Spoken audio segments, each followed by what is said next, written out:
La vérité, hier, j'étais en train de prendre mon café en terrasse, et à côté de moi, il y avait deux darons là qui étaient en train de discuter. Le premier, franchement, il était impressionnant. Hein. Montre de luxe, belle bagouze, bien habillé là, franchement, très très classe le monsieur. Bien évidemment, la voiture de sport qui était garée à côté. Et le deuxième, le mec, il ressemblait franchement à monsieur tout le monde, franchement, les baskets, tu vois, un petit peu dégueulasses, le jean normal, enfin franchement...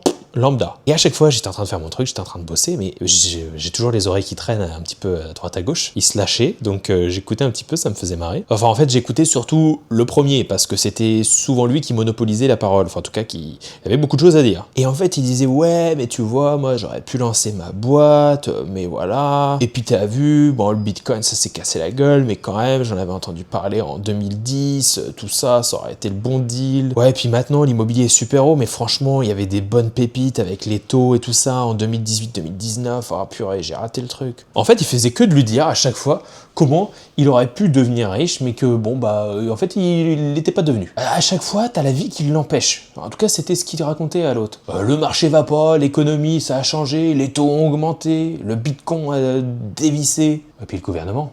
Et puis ses parents aussi à l'époque. Ouais, il l'empêchait de prendre des décisions, non, il pouvait pas. Son ex aussi, et puis il a même mentionné son patron. Enfin ouais, il y avait toujours quelqu'un qui l'avait empêché de réaliser ce qu'il voulait faire. Franchement, c'est chiant, hein. Toujours quelqu'un à mettre des bâtons dans les roues. Et puis le deuxième, tu vois, il l'écoutait, il disait rien.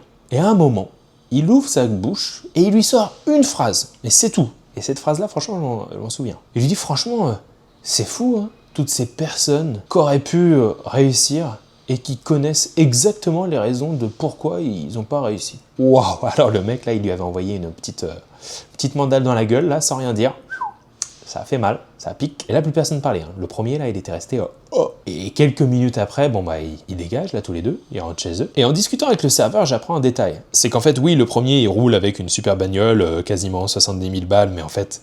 elle est en leasing. Alors que le deuxième, lui, monsieur tout le monde, et bah au final, il possède plusieurs entreprises, il a de l'immobilier, bon, il avait une bagnole normale, hein. Et je pense que ce monsieur-là, il pesait plusieurs millions d'euros, comme ça. La plupart des gens, ils passent leur existence, leur vie, à expliquer pourquoi ils n'ont pas eu ou ils n'ont pas ce qu'ils veulent. Et il y en a d'autres, une minorité, j'ai l'impression, qui passent plutôt leur temps à construire ce qu'ils veulent. Et vu de l'extérieur, les deux ont l'air plutôt identiques, mais en réalité, pas du tout. Il y a juste quelqu'un qui a pris les coronesses à deux mains et qui s'est dit, voilà, je veux telle vie et je vais faire en sorte de l'atteindre. Et puis l'autre, qui, non, en fait, ne le fait pas, ou en tout cas ne met pas tout de son côté, et qui préfère se plaindre et surtout blâmer les autres, plutôt que de blâmer sa propre responsabilité.